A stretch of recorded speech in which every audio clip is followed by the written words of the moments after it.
So I did vitamin B, and I actually chose vitamin B before we took such a deep dive into class about it, but just kind of learning more about it kind of showed me even more how important like nutrients are to the body, and if like we don't have them, how easily we can actually fix them by eating the proper food and getting the right nutrients. So again, what is vitamin B? Vitamin B is a water-soluble vitamin. It's important for protein metabolism, energy production, it's for the central nervous system, maintenance, and red blood cell formation. Vitamin B is absorbed from foods like whole grains and leafy green vegetables. It also has been added to other foods like bread, pasta, and cereals, which is really helpful to make sure we're getting the right nutrients for our body. And so to test for vitamin B, you can either use a blood or a urine sample to test for it. And at this point, there were so many different, there wasn't like different types of tests you could do. Like you could do a specific vitamin B, but in all honesty, I don't understand why you wouldn't just test for all of them, just to see which is going, because they're all like super important because they all do different things. Like B1, thiamine, helps the body produce energy, and you can get it from whole grains, pork, fish, and legumes. And if you have a vitamin B1 deficiency, you could have like a loss of appetite or confusion, memory loss. And then B2, riboflavin, that helps with cellular function, energy production, and metabolism of fats. You can find this in eggs, lean meats, green vegetables, broccoli, like spinach, asparagus, and of course from like a Chinese medicine standpoint, we really want those to make sure they're cooked a little bit so we don't have to work hard to heat them up. But with this helps with like skin disorders, cracked lips, hair loss, severe deficiency, can have anemia. So I've noticed I have a lot of like yin shu patients, and it's nice to know that I can help supplement them with getting, a possible vitamin B deficiency test so that we can add foods to their diet, just because I don't feel that confident with herbs sometimes. So I feel confident with food in the sense of what I know is deficient, we could add to the diet. And then B3, niacin, this helps with metabolism, enzyme reactions, and energy production. You can get that in beef, pork, poultry, nuts, and grains. And this one is a big one for like the 4 Ds of the dermatitis, the diarrhea, dementia, and death. Last one's actually very serious, obviously. And the other one's also is equally serious, but not as serious as death. The next one is B5, which is pantothenic acid. This helps break down proteins, fats, and carbohydrates, and this is like the most abundant vitamin B found in food. So it's really hard to be deficient unless you are malnourished at this point. And impaired wound healing and burning feet is something that you can be deficient in and get that symptom. And that kind of makes me think a little bit of diabetes, but I'd have to definitely dive more into that. B6 is pyridoxal phosphate. This is really good for the immune and the nervous system.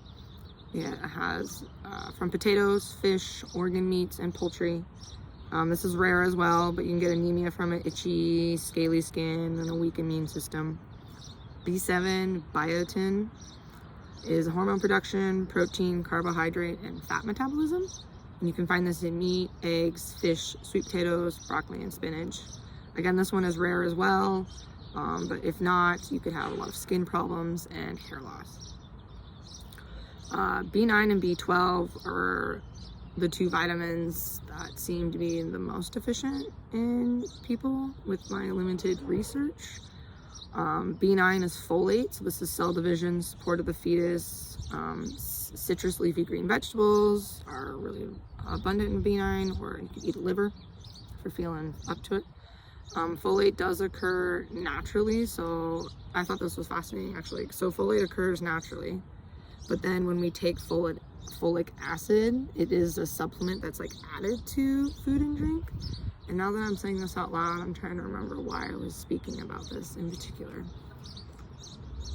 I think I just found it fascinating that if folic acid is not naturally made, it's supplementally made why we wouldn't be adding folate, but at the same time, if it's naturally made, it may be in the body.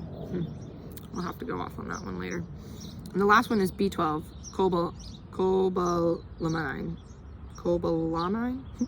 White blood cells and red blood cell formation, synthesis of DNA and repair of tissues and cells, and nerve health.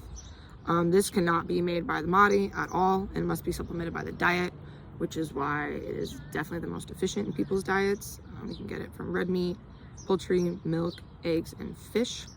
And this creates numbness and tingling in the hands and feet. Definitely making me think of like neuropathy and definitely some diabetic issues. So use of these test results, once we find out what your vitamin B you're deficient in, we can work to then supplement what foods to nourish this person with.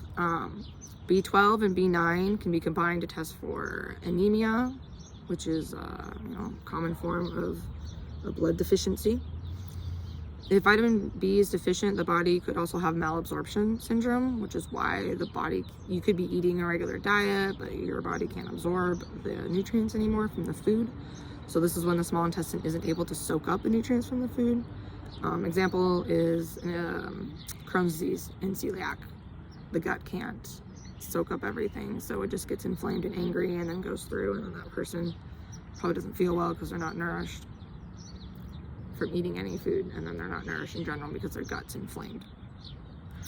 Pernicious anemia kept coming up, is a condition that is caused by vitamin B12 deficiency, and this is when the body is able to create a bountiful amount of healthy red blood cells. So I'm assuming that person's going to feel a lot of fatigue as well. The type of patients and like diagnosis, I've kind of been touching them on here and there, but patients with vitamin B deficiency could experience like cracked lips, mouth sores, rash, weaknesses, mood changes, fatigue, weight loss, burning or tingling in the hands and feet. Again, that just makes me think of a lot of yin shu style patients. There's not a lot of nourishing going on. There just seems to be less heat and no moistening happening.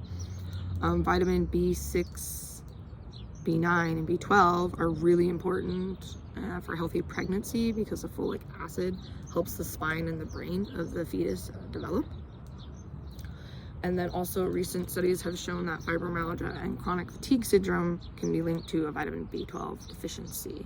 And fibromyalgia is actually what made me decide to choose this test, because I do have a few patients with fibromyalgia, and just kind of learning about their experience and getting diagnosed with that in the Western world.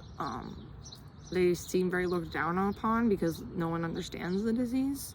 And so if it's just more truly a vitamin deficiency, and that would be really cool to start helping a lot of my patients with taking more vitamin Bs and hopefully helping with their symptoms. Also, gastric bypass surgery and pregnant women with a vitamin B limited diet can be at risk for vitamin B deficiency as well. Again, like I really have an interest. I've had my own digestive issues, and I have a lot of digestive issues in patients that I see. And I think this would be really great to just kind of start off the bat when you see a new patient, when I become a practitioner, to kind of see how their body is absorbing the nutrients and kind of work from there if we need to supplement things into the diet. And I've really appreciated you just kind of pointing out again like how important the food is, because we do live in a world now where we don't eat a lot of fresh things anymore. Everything's processed or prepared or been added. And a lot of people don't really eat real food anymore. They eat a lot of snack items. And like myself, I used to eat kind of like snack items, and I definitely wasn't feeling as nourished and had some of these symptoms, I think due to the lack of vitamin B. And so I'm excited about vitamin B.